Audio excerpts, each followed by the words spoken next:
It's 2 in the morning. You should be asleep. You know you should be asleep. But instead, you're lying there, running a conversation in your head. Not with anyone who's actually in the room.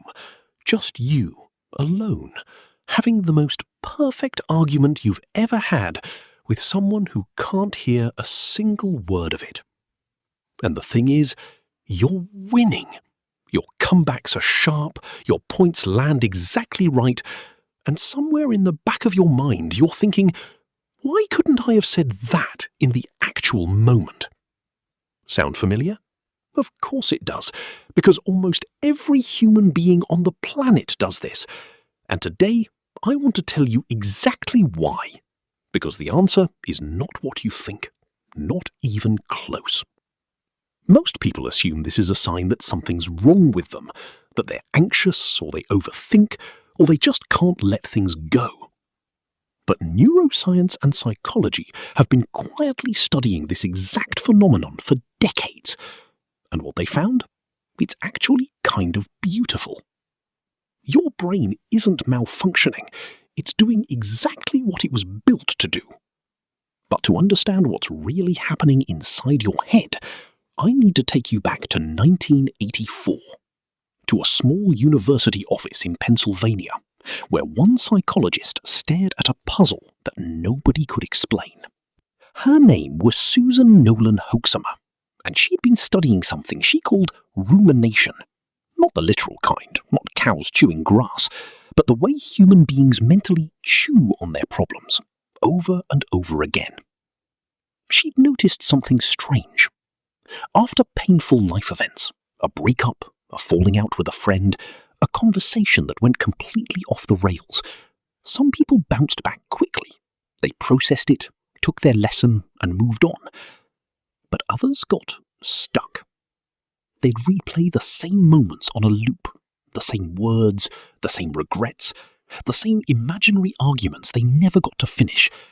And the more they replayed, the worse they felt. Susan wanted to know, what was the difference? Why do some people shake it off, while others get trapped inside their own heads for days? She spent years tracking hundreds of people through some of the hardest moments of their lives. And what she found came down to a single word: unresolved. Your brain hates unresolved situations. It's almost physically uncomfortable for your mind to leave a conflict without a clear ending. Psychologists call this the Zeigarnik Effect, the tendency for your brain to cling to unfinished things far more tightly than anything that's been completed. Think about it like this. Imagine you're reading an incredible book, you're completely hooked, and someone just rips out the last chapter. You'd be thinking about it for days. Your brain would be desperate to know how it ends. Now apply that same thing to an argument you never got to finish, or an apology you never got to give, or something you wish you'd said in the moment. Your brain is doing the exact same thing. It's desperately trying to write an ending to a story that got left open. And this is where it gets really interesting. Researchers started calling these mental rehearsals counterfactual thinking. Basically, your brain's way of simulating alternate realities. What if I'd said this instead? What if the conversation had gone differently? What if I'd just stayed quiet? And here's the thing that actually blew scientists away when they first found it. This isn't random noise in your brain. It's a strategy.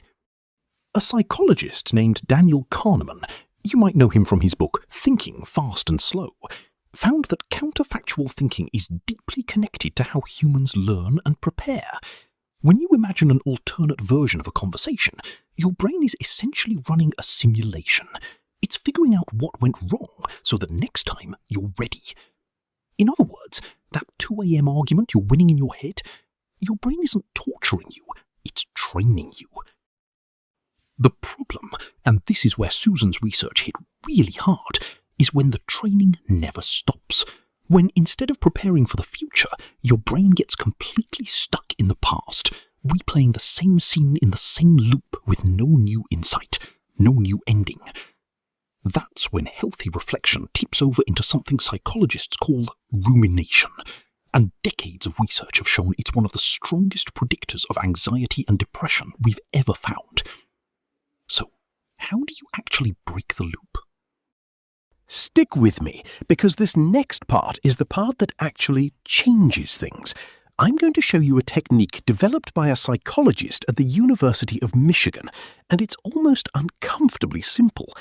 I'll also tell you why some people seem completely immune to this spiral, while others get lost in it for days. Psychologists discovered that the key difference between healthy reflection and toxic rumination comes down to one thing: perspective. When you get stuck in the loop, your brain is almost always in first person. You're inside the scene. You're feeling every emotion again in real time. It feels raw, immediate, personal, like it's all happening right now. But when researchers asked people to mentally step back, to watch the memory like they were watching a movie from the outside looking in, something remarkable happened. The emotional intensity dropped. People shifted from feeling to analysing. They found insights they hadn't seen before, and they were able to close the loop. This is called self-distancing, developed by psychologist Kross at the University of Michigan, and the technique itself is almost ridiculously simple. Next time you're stuck in that 2 a.m. spiral, ask yourself this one question: what would I tell a friend who was going through this exact situation? That's it. That one shift from I to you changes the entire way your brain processes the experience. It pulls you out of first person. It gives you just enough distance to actually think instead of just feel. Your brain stops replaying, it starts resolving. So the next time you find yourself lying awake at 2 a.m, winning arguments that already ended weeks ago, remember this: your brain isn't broken. It's not being cruel to you. It's just looking for closure on a story that never got its final chapter. And now, you know exactly how to give it one. If any of this hit home, I'd love to know. Which part? Drop it in the comments. Seriously, I read all of them. I'll see you in the next one.